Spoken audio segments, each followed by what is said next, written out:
Hello everyone. आज की video में हम भारतीय न्याय संहिता 2023 यानी कि बीएनएस 2023 में कॉमन इंटेंशन और कॉमन ऑब्जेक्ट, सामान्य आशय और सामान्य उद्देश्य को एक एग्जाम्पल से इस तरह समझेंगे कि आपका कॉन्सेप्ट हमेशा के लिए तैयार हो जाएगा। कभी आप इस कॉन्सेप्ट पर कन्फ्यूजन आपका नहीं रहेगा और आपको बिल्कुल समझ में आ जाएगा। सामान्य उद्देश्य का मतलब होता सामान्य आशय का मतलब होता है, सबसे पहले सामान्य आशय यानी कि कॉमन इंटेंशन को पढ़ेंगे। कॉमन इंटेंशन का मतलब होता है प्री मीटिंग ऑफ माइंड, दोनों मस्तिष्कों का मिलन। और यहाँ पर एक एग्जाम्पल है, जिस एग्जाम्पल की वजह से आपका कॉन्सेप्ट पूरी तरह से क्लियर हो जाएगा। ए और बी ये दोनों प्लानिंग करते हैं रात को बैठ करके कि अगले दिन सुबह जा करके सी की हत्या कर देंगे। दोनों ही जाते हैं अगले दिन, दोनों ही नेक्स्ट डे जाते हैं। और बी ए से कहता है कि मैं आने जाने वाले लोगों पर नज़र रखूँगा और तुम सी को ख़त्म कर देना। तो ए क्या करता है, एक बंदूक निकाल करके सी को गोली मार के हत्या कर देता है।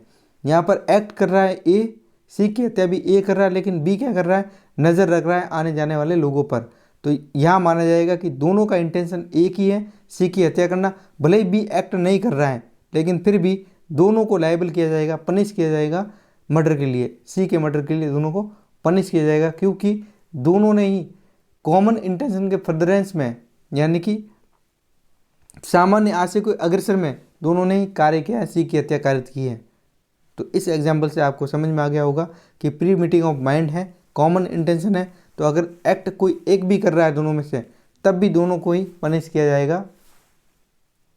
ये आपका कॉन्सेप्ट क्लियर हो गया होगा। फिर नेक्स्ट एग्जाम्पल जो होगा उससे और अच्छे से आपका कॉन्सेप्ट क्लियर हो जाएगा। अब देखो दूसरे एग्जाम्पल पे क्या है, ए भी है, बी भी है और सी भी है। ए बी सी तीनों मिल करके बैठते हैं रात को और एक प्लानिंग करते हैं कि अगले दिन सुबह डी को पीटेंगे। सिर्फ डी को मारेंगे नहीं, डी को सिर्फ पीटना है। जो पुराना बदला है वो चुकता करना है, उसको पीटना है, थोड़ा बहुत पीट के आ जाएंगे। ए बी और सी ये कॉमन इंटेंशन शेयर कर रहे हैं, ठीक है। ए बी और सी कॉमन इंटेंशन शेयर कर रहे हैं।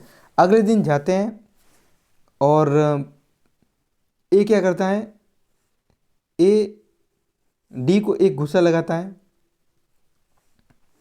ठीक है, एक गुस्सा लगाता है, ठीक है, एक गुस्से से मार देता है उसको। और बी उसको एक लात मारता है और साधारण चोटें कारित करता है।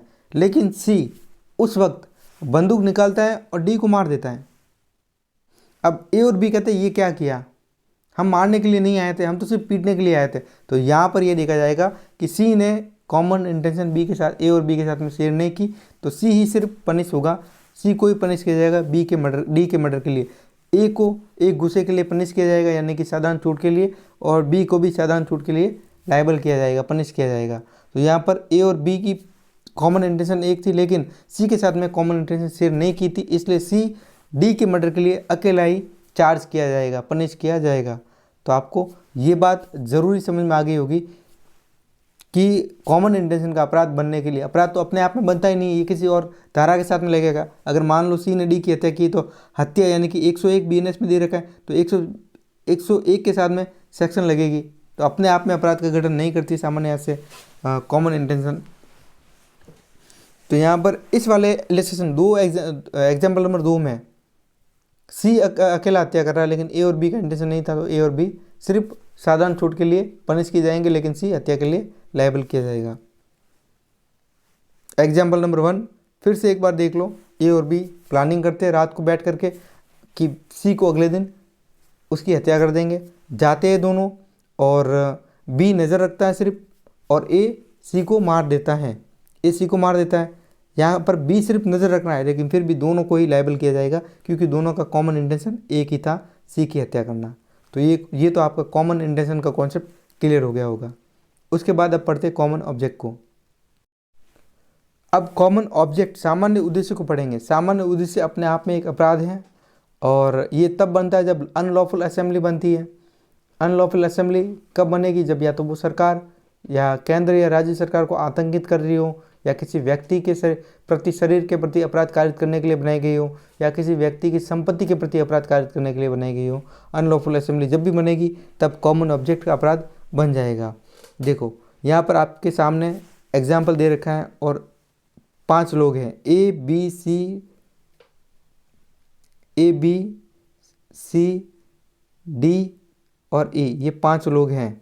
अब देखो यहाँ पर पांचों व्यक्तियों का अलग अलग इंटेंशन है, इंटेंशन एक नहीं है। अगर इंटेंशन एक होता तो कॉमन इंटेंशन हो जाता और कॉमन इंटेंशन वाला फिर लग जाता चार्जेस, लेकिन यहाँ पर कॉमन इंटेंशन नहीं है। जब आप इसको देखोगे तो ए का मैंने ऐसे डैश करके आपको दिखाया है, ए क्या कर रहा है, ए के दिमाग में ये बात है कि वो पथराव करेगा, ये विद्रोह कर रहे हैं, किसी सरकार का विद्रोह कर रहे हैं और धरना प्रदर्शन कर रहे हैं।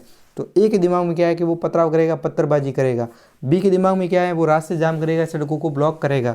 उसके बाद में सी के दिमाग में क्या है कि वो सार्वजनिक संपत्ति को नुकसान कारित करेगा, तोड़फोड़ करेगा।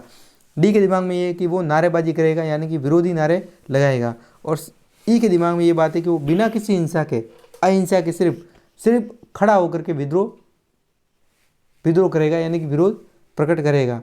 तो यहाँ पर देखो सबका इंटेंशन अलग अलग है। ए पत्थरबाजी कर रहा है, बी सड़कें ब्लॉक कर रहा है, सी तोड़फोड़ कर रहा है, डी जो है वो नारे लगा रहा है, विरोधी नारे लगा रहा है, और ई जो है वो बिना हिंसा के ही वहाँ पर उस असेंबली का पार्ट है और विरोध कर रहा है। देखो सबका इंटेंशन और सबका एक्ट अलग अलग है, सबका एक्ट अलग अलग है, और सबका एक्ट अलग अलग होते हुए भी उन सबका उद्देश्य क्या है, उनका मेन ऑब्जेक्ट ये है कि सरकार के विरुद्ध विरोध करना, सरकार का विरुद्ध धरना प्रदर्शन करना।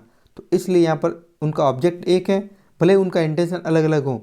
यहाँ पर भी इंटेंशन अलग है, यहाँ पर भी अलग है, यहाँ पर भी अलग है, यहाँ पर भी अलग है और यहाँ पर भी अलग है। ए का इंटेंशन पत्रबाजी है, बी का इंटेंशन रास्ते जाम करना है, सी का तोड़फोड़, डी का नारेबाजी करना और ई का बिना हिंसा के विरोध करना। सबका इंटेंशन अलग अलग है, लेकिन उद्देश्य क्या है, उद्देश्य एक है, सभी का उद्देश्य एक है, सरकार का, पांचों मिल करके सरकार का विरोध कर रहे हैं। तो इन पांचों के द्वारा जो कार्य किए जा रहे हैं वो सरकार के विरोध के लिए किए जा रहे हैं, कॉमन ऑब्जेक्ट को फर्दरेंस में किए जा रहे हैं, कॉमन ऑब्जेक्ट के फर्दरेंस में किए जा रहे हैं, यानी कि कॉमन ऑब्जेक्ट के अग्रसर में किए जाने वाले कार्य हैं। तो इन पांचों को एक ही सजा से दंडित किया जाएगा। ये था कॉमन ऑब्जेक्ट।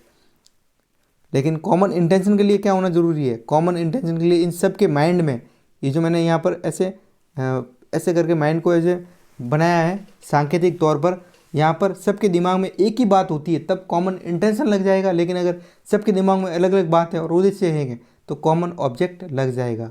तो ये मेन डिफरेंस होता है कॉमन इंटेंशन और कॉमन ऑब्जेक्ट का।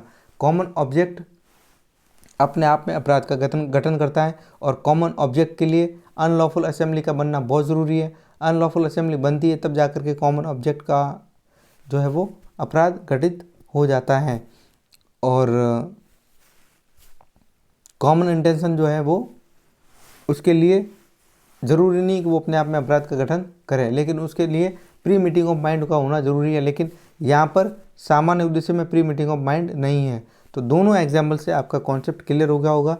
अगर आपका कॉन्सेप्ट अभी भी क्लियर नहीं हुआ है तो आप वीडियो को बार बार देखते रहो, आपका कॉन्सेप्ट जो है वो क्लियर हो जाएगा। धन्यवाद।